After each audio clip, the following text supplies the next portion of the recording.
নামজারি আর নামজারি নামজারি নিয়ে আসলে আমরা সবাই খুব চিন্তিত থাকি এবং নামজারিটা করে ফেললেই যেন আমরা বেঁচে যাই। সত্যি নামজারিটা যদি করা যায় এবং খাজনা প্রদান করা যায় তাহলে আমরা আসলে অনেকেই বেঁচে যাই, আমরা নিষ্কণ্টক। কিন্তু আমরা অনেকেই স্বার্থান্বেষী হয়েও নামজারি করছি অন্যের জমি অথবা আমার ওয়ারিশদারের সম্পত্তি আমি খারিজ করে নিয়েছি বা নামজারি করে নিয়েছি। তো প্রিয় ভিউয়ার্স, আজকে কথা বলবো নামজারি করলে কি জমির মালিক হওয়া যায়, সেই বিষয়ে বিস্তারিত আমি কথা বলবো আপনাদের সাথে। আমি জুটন দাস আছি আপনাদের সাথে। অসংখ্য ধন্যবাদ যিনি আমার প্রতিটি ভিডিও দেখে থাকেন এবং আমার চ্যানেলে যুক্ত আছেন। আজকে যদি আপনি আমার চ্যানেলে প্রথম হয়ে থাকেন অবশ্যই চ্যানেলটি সাবস্ক্রাইব করে নেবেন এবং বেল আইকনটি চেপে সাথেই থাকবেন। তো প্রিয় ভিউয়ার্স, আমাদের অনেকের মাথায় একটা বিষয় সবসময় নাড়া দেয় যে নামজারিটা করলেই না মনে হয় আমি জমির মালিক হয়ে যাব। আসলে কি সত্যি তাই? আজকে আমি এটাই তুলে ধরছি। যদি আপনি আপনার নামজারি করলে যদি জমির মালিক হওয়া যেত, তাহলে আমার মনে হয় যে প্রভাবশালী ব্যক্তি যারা আছে সবাই নামজারি করেই জমির মালিক হয়ে যেত।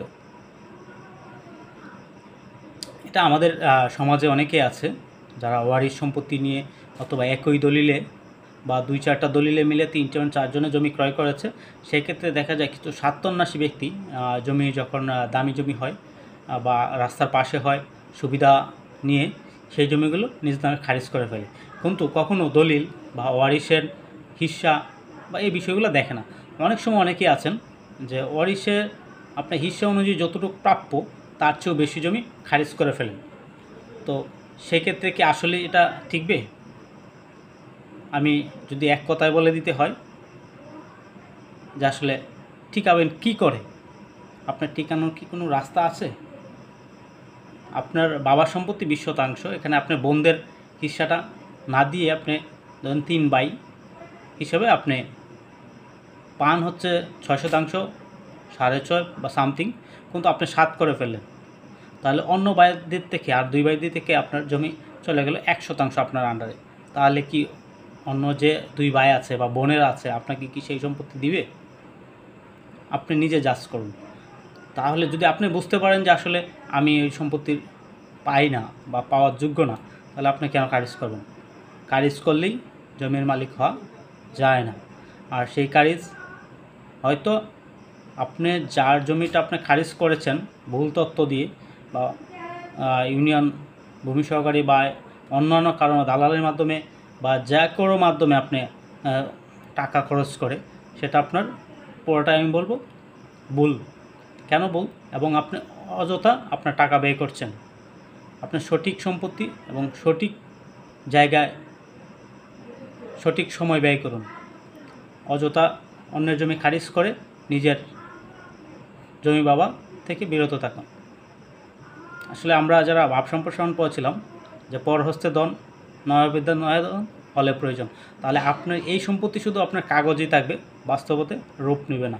কারণ হচ্ছে আপনি ভুল ইনফরমেশান দিয়ে যেহেতু খারিজ করেছেন, এটা ভুলেই থেকে যাবে এবং পরবর্তীতে যদি কেউ এটা ক্রয় করে, এরকম আপনার মতোই যদি আরেকজন কুমতলব্বান ব্যক্তি যদি ক্রয় করে, তাহলে তারও পস্তাতে হবে। তো আমি বলবো জমি ক্রয় খারিজ করলেই শুধু জমির মালিক না, বৈধ কাগজপত্রাদি দিয়ে বৈধ তথ্য দিয়ে যখন আপনি খারিজ করবেন সেই খারিজের মালিক আপনি হবেন এবং সেই খারিজটা টিকবে 100%, আমি এটা বলতে পারি। কিন্তু যদি আপনি অবৈধ সম্পত্তি দিয়ে জমির মালিক হন, অবৈধ কাগজপাতি দিয়ে যদি আপনি সম্পত্তির খারিজ করেন, সেই খারিজটা টিকবে না এবং আপনি মালিক হিসাবেও কোনোদিন গণ্য হবেন না। এবং সেই জমি যদি আপনার দখল সত্ত্ব না থাকে, তাহলে আপনি মালিক কীভাবে হবেন? আপনি যদি সেই জমিতে কোনোদিন না যেতে পারেন, তাহলে আপনি কীভাবে মালিক হবেন? আবার দখল থাকলেই কি মালিক হওয়া যায়? হবেন না।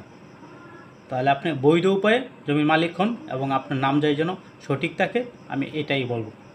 আর একটা কথা লাস্ট বলি, যদি নামজারি করলে জমির মালিক হওয়া যেত, তাহলে ভূমি অফিসের যারা আছে কর্মরত বা ইউনিয়ন ভূমি অফিস, উপজেলা ভূমি অফিস বা ডিসি অফিস পর্যন্ত বলেন, যারা ভূমির সাথে যুক্ত ব্যক্তি, তারার চেয়ে মনে হয় বেশি সম্পত্তির মালিক এই বাংলার বুকে কেউ হতো না।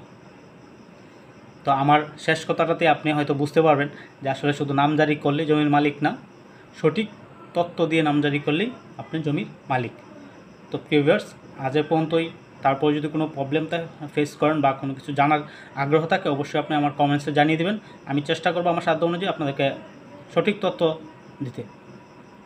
তো আজ এ পর্যন্তই, ভালো থাকবেন, ধন্যবাদ।